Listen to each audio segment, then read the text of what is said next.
There is a temple of Lord Shiva in Chittoor district of Andhra region. Sri Kalahastishwar temple. So the story goes that one Swayambhu Vayulingam manifested in the forest. And there were three great devotees in the forest of Lord Shiva. One was a spider, the other was the elephant, and the third was a snake. Now the spider crawling around saw, my God, Lord Shiva has manifested out here. So the spider was thrilled. It offered its obeisance again and again to the Shivling, and then thought that this Shivling is existing in the open. It is exposed to the dust and the rain. Let me offer my services. It built cobwebs all around to protect the Shivling from the raindrops and from the wind, etc., and went off. But in the afternoon, the elephant came. It was also delighted to find the Shivling there, the Vayulingam, and said, wow, Lord Shiva out here, my Ishtadev. But what is this cobwebs, etc., covering it? So it went to the Swarnamukhi river, filled water in its trunk, and came and splashed water on the Shivling, knocking out all the cobwebs. Then it took a few bananas and a few flowers and offered them around Lord Shiva, and the elephant went off. At night a snake came. It was also a great devotee of Lord Shiva. And the snake was also thrilled looking at that Vayulingam and said, wow, I am blessed to have darshan. But what are all these rotten flowers and vegetables and fruits out here? So the snake, it threw them all away. And it had some precious stones. It came and offered those precious stones. In the morning, the spider came back to do his devotion, Om Namah Shivaya, and found that there were no cobwebs. Instead, there were stones and little remnants of the vegetables. The spider struggled and struggled to pull the stones away and became very annoyed and again made the cobwebs. The afternoon, the elephant came, said, again the cobwebs are here, became furious, went, took the water 3-4 times and cleaned it up fully. Now the snake again came. So this cycle went on, and all these three devotees were so annoyed that somebody was thwarting their sevas, until they decided, we will look who spoils my seva. So when this morning the spider came, the elephant was waiting behind. And the spider started building its web. The elephant came and squashed it to its death. And now the snake came.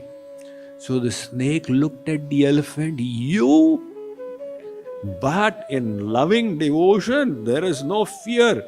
It went into the trunk of the elephant and started biting it. The elephant became so furious. It took its head and trunk and smashed it on the tree, killing the snake. But by then the venom had spread in the elephant also died. All three of them died. But Lord Shiva said, look, they are all my devotees. They meant no harm. They were all trying to serve me. And they were serving based on their own natures to the best of their abilities. From my side, I was pleased with the devotion of all three of them. And that is why I accept the devotion of all three. So Lord Shiva, he liberated all of them, took them to Kailash. And he said, henceforth this Shivling will be called Shri after the spider, Kal after the snake, and Hasti after the elephant. It will be Sri Kalahastishwar. So,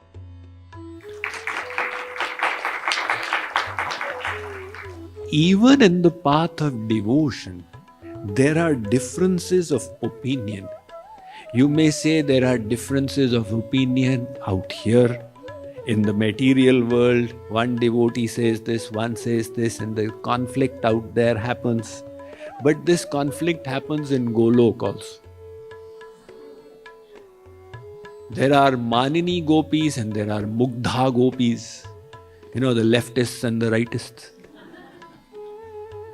When I open my mobile, it shows up, the leftists are doing like this.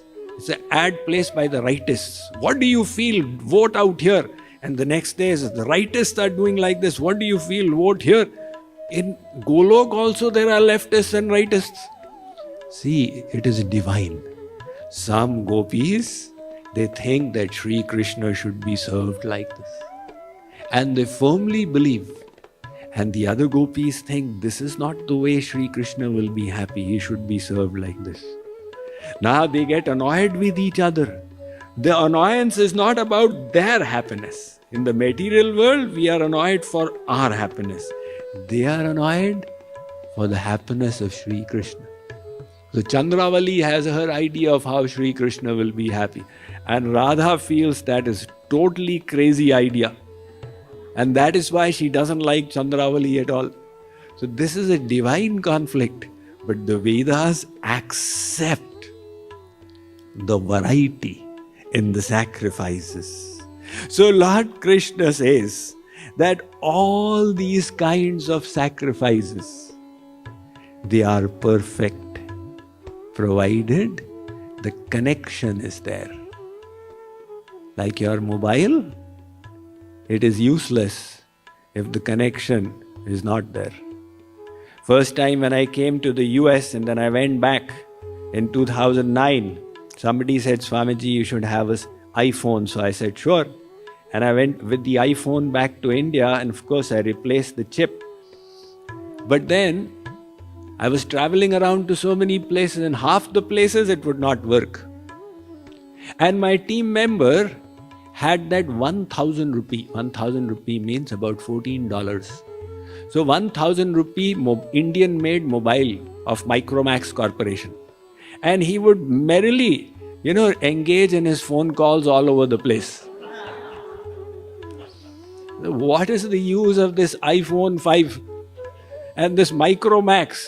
That 1,000 rupee phone is working everywhere because the maker of the phone had the brains to put a strong receptor so that the cellular network could be caught everywhere. And the iPhone was falling.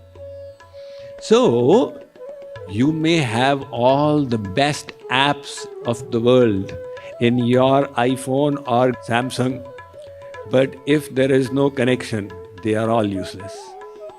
Likewise, all these austerities, the one in front of all the zeros is the yoga. So yoga is the union, your connection with God through loving devotion. When you offer it in love to God, it becomes perfect.